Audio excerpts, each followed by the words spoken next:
bentuk pembelaan Allah, tiba-tiba Allah membolak-balikan hati orang itu. Dan buat Allah membolak-balikan hati itu lebih ringan dari kita membolak-balikan telapak tangan. Ada yang susah bolak-balik telapak tangan? Susah nggak ada kan ya? Gampang banget kan?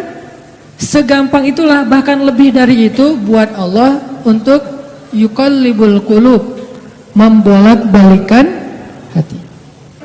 Tangan kita gampang banget nih. Jadi nggak ada yang di mata Allah atau dalam persepsi Allah ada hati yang kayaknya nih susah banget nih dibolak-balik. Jadi kamu mending nggak usah ke situ lagi deh. Saya juga kewalahan ngebolak-balik hati dia. Enggak, mudah. Terus kenapa ada yang dibiarkan, ada yang dibalikan hatinya? Karena ada yang pantas, ada yang tidak pantas. Jika kita sudah punya kepantasan, Allah akan balikan hati kita kepada kebaikan. Allahumma habbib ilainal iman wa zayyinhu fi qulubina wa karrih ilainal kufra wal fusuqa wal isyan waj'alna minar rasyidin. Hafal doa itu? Nanti cari di YouTube lah ya. Ya Allah, jadikan kami cinta kepada amal soleh dan jadikan rasa cinta itu indah di dalam hati kami. Jadikan kami benci kepada dosa dan jadikan kami termasuk orang-orang yang mendapat petunjuk. Allah bolak-balikan. Gitu juga dengan hati calon mertua. Gimana pun dia ngeblok, nggak boleh masuk lah, gerbangnya digembok segala macam. Cuma gerbang. Mau 1000 lapis gerbang, kalau hatinya dibalikin, hilang semuanya tuh. Gampang banget kan? Buktinya malam ini nih. Allah membolak-balikan hati kita. Yang tadinya punya macam-macam rencana pada malam minggu, akhirnya Allah balikan hatinya, udah ke Masjid Agung aja deh. Bukan karena saya, bukan karena pemuda hijrah, bukan karena teman-teman panitia, tapi karena Allah mengikat hati kita, mengarahkan hati kita untuk bisa datang ke masjid. Sehingga ribuan anak muda tiba-tiba memakmurkan dan meramaikan majelis ilmu. Kalau di ribuan orang aja bisa Allah bolak-balikan hatinya, apalagi cuma satu orang. Ya, ada berapa ribu sekarang? 15.000? Lebih nih Masjid Agung ini daya tampungnya berapa? 10.000 ya? Sampai keluar. Berarti sekitar 20.000. Ini benar-benar sesuai dengan yang dulu banget saya harapin 2 tahun yang lalu bisa ngalahin Tomorrowland. Minimal DWP lah ya. Bisa ngalahin DWP atau kalau bisa Tomorrowland. Saya pernah kemarin tuh acara taklim di Pekanbaru, An-Nur, yang datang sekitar 25.000 anak muda depan masjid penuh. Malam yang sama ada acara juga di mall, tapi acaranya sepi, yang taklimnya ramai. Masya Allah. Habis itu baru ke mall. Tetap aja sama-sama ramai. Intinya teman-teman, mudah buat Allah. Sama kayak Allah membolak-balikan hati Nabi Muhammad, mertuanya Ali bin Abi Thalib. Padahal udah yang datang itu kurang keren apa coba? Abu Bakar. Secara fisik terkenal Abu Bakar itu orangnya putih, nggak terlalu gemuk, jadi badannya tuh bagus. Terus orangnya dermawan, akhlaknya paling mulia dan nggak pernah syirik sejak zaman jahiliyah. Di antara sahabat Nabi yang nggak pernah melakukan dosa syirik sejak zaman jahiliyah, Ali dan Abu Bakar. Malah Abu Bakar tuh waktu kecil pernah diajak sama ayahnya untuk nyembah patung. Begitu ayahnya selesai ibadah nyembah patung pergi, itu patung diludahin sama Abu Bakar, dilemparin kotoran sama Abu Bakar. Apa sih lo patung doang masa disembahin? Kalau lo bisa balas gua, coba lo balas, dilemparin. Ternyata nggak balas. Dari kecil juga Abu Bakar itu udah nggak pernah syirik. Orang yang sangat terjaga, hanif. Dan julukannya juga sama dengan julukan Nabi Ibrahim, Siddiq. Wadhkur fil kitab Ibrahim innahu kana siddiqan nabiyya. Ibrahim Siddiq, Abu Bakar Siddiq, sama nih. Bahkan Nabi sering membandingkan Abu Bakar sama Ibrahim. Engkau wahai Abu Bakar seperti Ibrahim, engkau wahai Umar seperti Musa. Ya iyalah Umar ya. Musa kan gak sengaja Noel orang langsung meninggal kan ya. Melihat Bani Israel agak ramai gitu, lagi mau gelut sama orang Kipti. Karena Musa kasihan kepada Bani Israel yang lemah, Akhirnya dia cuma ditakol dikit lah si orang Kipti ini teh. Apaan sih lo? Meninggal. Belum diginiin, baru gini doang coba. Jadi kalau dulu ada ultimate fight, kayaknya Musa tuh juara bertahan tuh. Nah kalau di zaman Nabi, orang kayak Musa, Umar.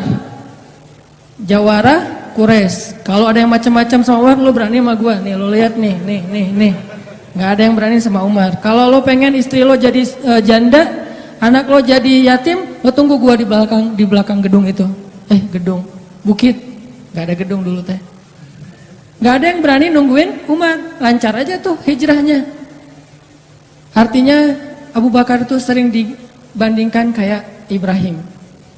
Terus dengan Nabi akrab banget tuh Abu Bakar. Jadi kayak soulmate-an berdua tuh. Belum dapat risalah Islam juga, Nabi itu kalau jalan sama Abu Bakar, jalan yuk kemana? Ngopi, kalau bahasa kita teh ngopi sama Abu Bakar berdua. Dari zaman sebelum Islam juga Nabi itu dalam tanda petik udah sering ngopinya sama Abu Bakar. Coba enak nggak nolak teman ngopi kita? Agak susah kan? Dia ngajak kemana? Nggak enak kan nolaknya? Ya udah gua datang gitu. Ali ngerasa wah nih yang datang nih saingan berat nih. Pernah bersaing dengan orang kayak gini? Pernah, cuman sering kalah. Nggak ada saingan juga masih ditolak ya, apalagi ada saingan. Nah itu mah saya banget, bukan teman-teman. Udah biasa ditolak, pada akhirnya diterima juga. Karena saya nggak mau menyerah. Datang Abu Bakar, mau ngelamar Fatimah. Ali pas tahu berita itu, ya udahlah berarti pupus harapan. Hashtagnya berhenti aja. Udah nggak bisa ngapa-ngapain. Tidak lama kemudian setelah Abu Bakar lama di rumah Nabi terus pulang, Ali merhatiin wajah Abu Bakar nih, wajah diterima atau wajah ditolak nih. Ternyata dapat kabar Abu Bakar ditolak sama Nabi. Yes, kata Ali. Abu Bakar ditolak sama Nabi. Cuman sisi lain, Ali makin nggak pede. Kalau Abu Bakar aja ditolak, siapa saya? Bahkan lebih ditolak lagi. Jangan-jangan belum sampai di pintu juga, udah Ali pulang aja deh.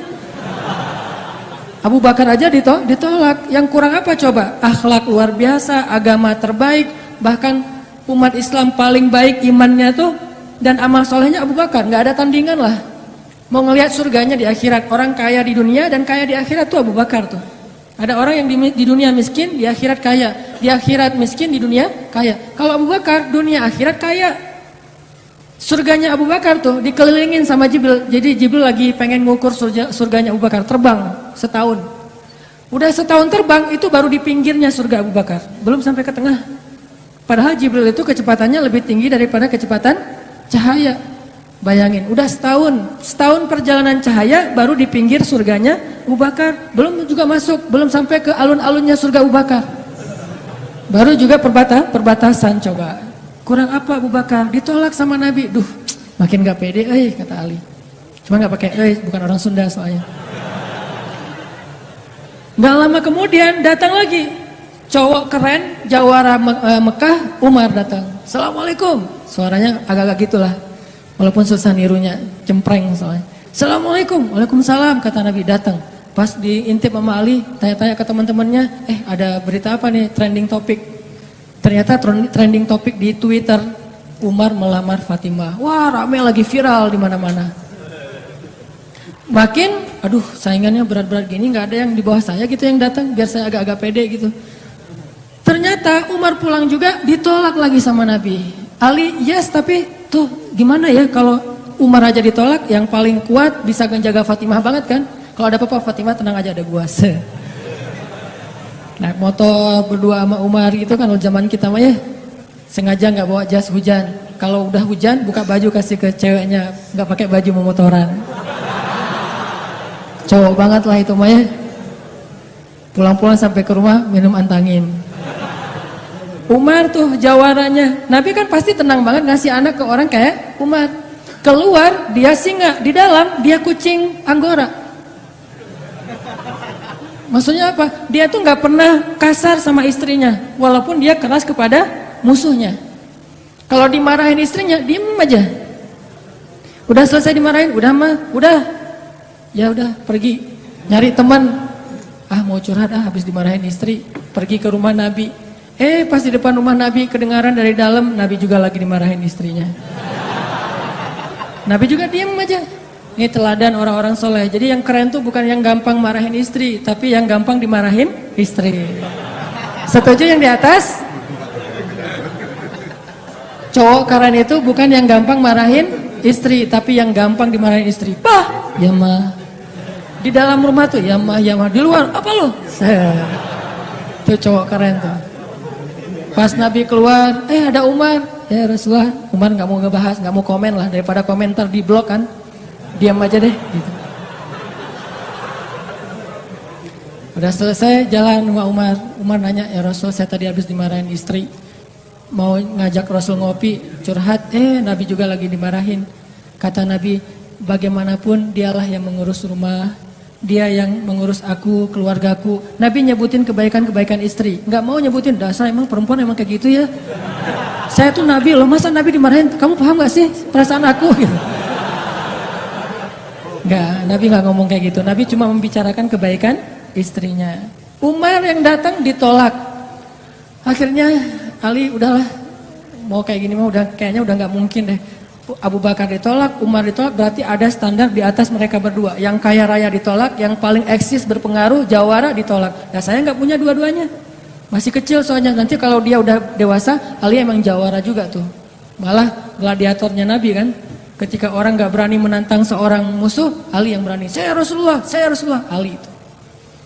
Akhirnya Ali diam-diam aja, udah gak mau ngebahas lagi tentang Fatimah. Udah aja tutup bab tentang Fatimah. Sekarang yang lain aja deh. Tapi teman-temannya ngegojlokin terus. Ali. Kalau bahasa kita jomblo gitu. Dibully terus. Ustadz posting bully, teman ngomong gak bully, pokoknya bully nasional aja. Karena dibully-bully terus, akhirnya Ali memberanikan diri, ya udah datang deh bertamu. Pokoknya malam ini diterima, ditolak, walaupun kemungkinan besar ditolak, saya harus datang dulu nih sama Nabi. Beraniin diri, gak usah majang mikir, datang. Assalamualaikum, waalaikumsalam. Ali masuk. Nabi kan senang banget sama Ali ya, kesayangan Nabi banget lah pokoknya Ali itu. Duduk, ada apa Ali? Enggak, cuma pengen silaturahim. Nggak ngomong apa-apa coba. Cuma pengen silaturahim. Nabi sehat, mau diambil air hangat? Oh pokoknya gitu-gitu aja. Ali ada apa? Enggak ada apa-apa ya Rasulullah, cuma kangen aja pengen duduk sama Nabi. Kayak gitu aja terus. Lama-lama Nabi kan paham dan Allah yang kasih wahyu. Ali, kamu gimana sama Fatimah? Langsung Fatimah. Kebayang gak sih perasaan kita tuh sama orang yang kita kayak udah ngeklik banget, udah habis-habisan, pokoknya kalau gak dia saya mending gak usah nikah deh, gitu ya. Kalau gak dia mending saya jomblo aja seumur hidup. Kalau gak dia mending saya bunuh diri aja. Udah gitu bunuh dirinya gak mati lagi, kesangkut di tiang listrik. Ali itu udah, hatinya tuh udah kena banget sama Fatimah, dan itu karena Allah yang mengikat hati mereka berdua. Pas Nabi bilang gitu, Ali langsung curhat, ya Rasul, ya saya pengen, tapi saya nggak punya apa-apa. Kata Rasul, kamu punya apa? Saya di rumah tuh cuma punya 3 barang, 1 pedang, 1 onta, 1 baju besi. Gak punya emas, gak punya apapun. Kata Nabi, kalau pedang kamu butuh untuk berperang, onta kamu butuh untuk mengangkut air. Ya udah deh baju besi aja, bawa ke sini baju besinya untuk jadi mahar buat Fatimah. Beneran Rasul baju besi? Itu bajunya besi loh Rasulullah, bukan yang tangan kayak gitu apa cincin. Gak apa-apa kata Rasulullah. Keluar Ali, Allahu Akbar, Allahu Akbar. Orang-orang pada heboh, langsung muncul lagi trending topik hashtag Ali diterima. Coba. Kata Nabi, wahai Ali, bergembiralah, berbahagialah. Sesungguhnya sebelum aku menerima kamu, Allah sudah menikahkan kamu.